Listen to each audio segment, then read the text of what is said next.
Gormagat Laskan Corla, because Gormagat Asha Arauno. It's the third time I've had to raise this issue in the House. And I keep getting the same answers. I've also put down parliamentary questions.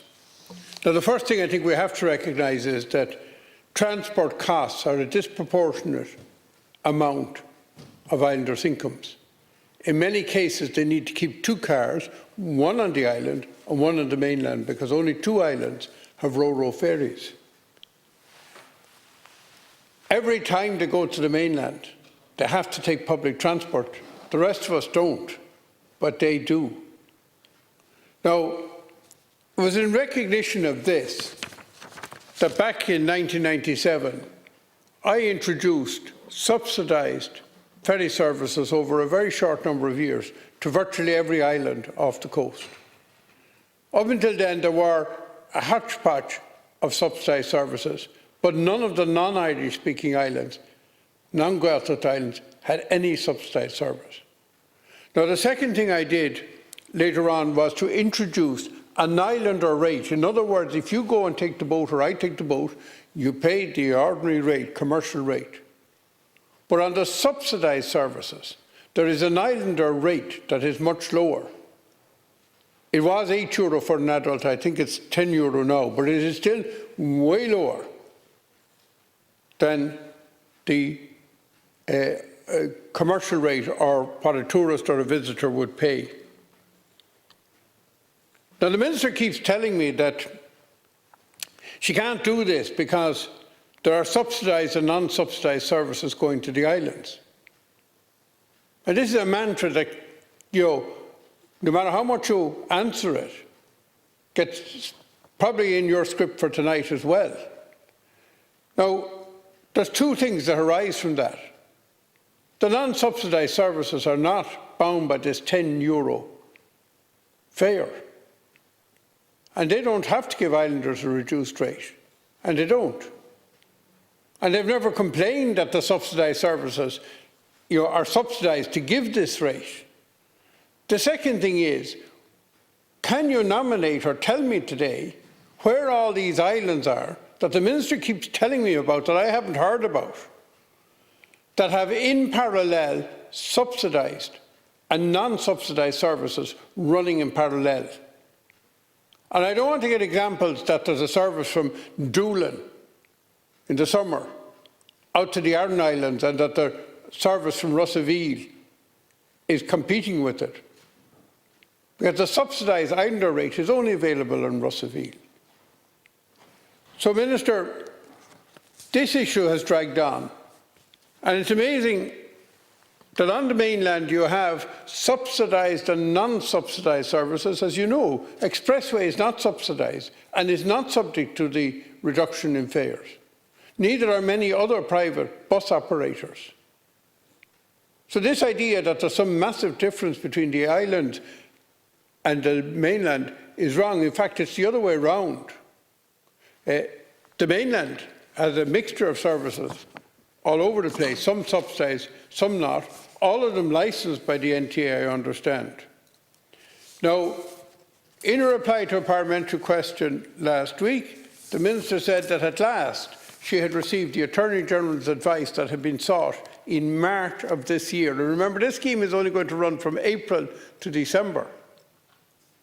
Now, how this was such a massive legal issue that it took from March to the end of June to give an answer, I'll never understand.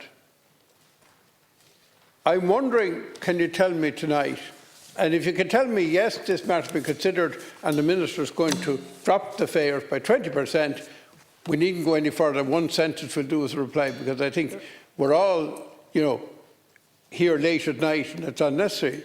So I'm told this is being currently considered by the officials. When will the Minister, not the officials, make a decision on this? Thank you, Deputy Cuív, and you outlined the various issues regarding contacts, transport costs and islander rates, and also the Attorney General giving legal advice and the ferries between Rossaville and Doolin, and the sustainability of communities on our onshore islands is a core objective of this government, as you know. and is set out in his rural development policy of 2021 to 2025, or Rural Future. And the policy does acknowledge the importance for island communities of access to reliable, safe and affordable connectivity services to and from the mainland. And I don't have to be telling you, I think you're very familiar with the work that you've done over the years. And contracts for these services are procured by the Department of Rural and Community Development on the open market through the procurement process. And this ensures that all potential providers are treated equally and the selection process is fair and transparent for all. The fare reduction scheme recently introduced by the Department of Transport is managed by the National Transport Agency and only targets the public service obligation bus and train routes under its remit, as you outlined. The schemes cover public transport services operated by Éamon, Bus Éireann, Dublin Bus, Lewis, Go Ahead Ireland and TFI Local Link. It does now, however, include other subsidised transport services managed by the Department of Transport, such as the PSO, Air Services Donegal and Kerry, and nor does it include private commercially operated services licensed by the NTA. Furthermore, the scheme does not extend to transport services currently managed by the Department of Rural and Community Development.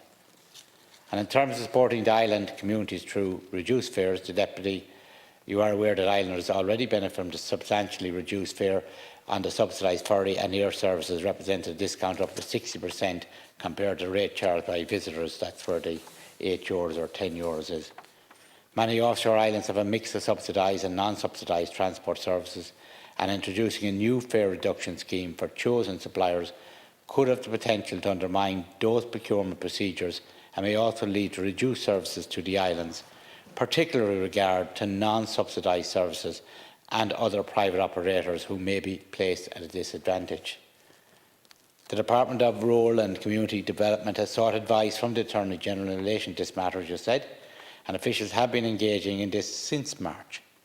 And I understand a response has been received and is currently being considered by officials in the Department of Rural and Community Development. And ensuring that island communities can continue to avail of reliable and affordable transport service remains a core objective for this government. And Deputy can be sure that the Minister and officials are aware of the impact that rising fuel costs is having on service operators and are examining ways to address the matter within the provisions of the existing contracts. Minister, your next reply says, unlike PSO routes managed by the NTA, the Department of Rural and Community Development does not subsidise all service on all routes. Now, the NTA does not subsidise all services on all routes. Let's put that one to bed. Expressway and all sorts of private services are not subsidised. And they're not subject to the reduction in fares. Now, the second issue is the Minister says many islands have subsidised and unsubsidised.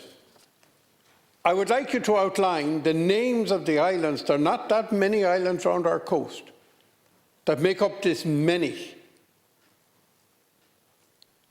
Now, the third issue is that the Minister at last has admitted, it's the only change in the reply that I'm getting ad nauseum, has last admitted that there is a special islander rate, but that it's confined to the subsidised services.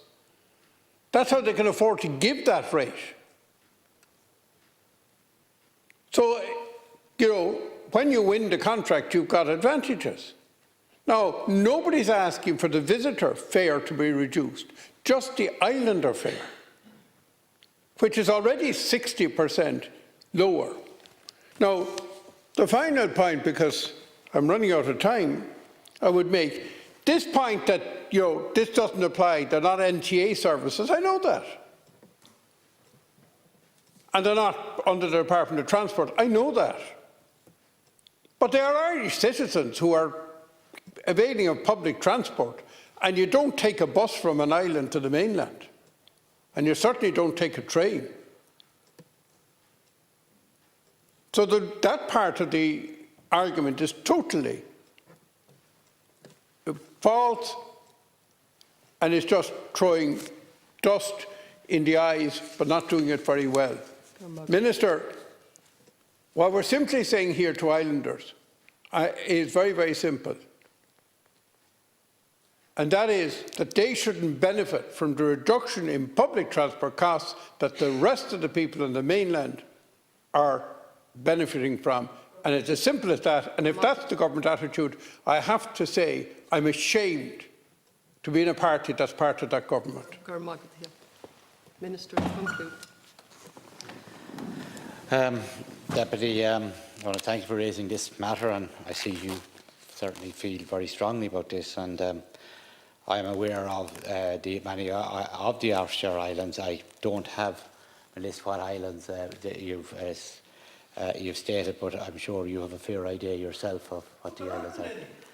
The problem is there aren't many islands that have two services.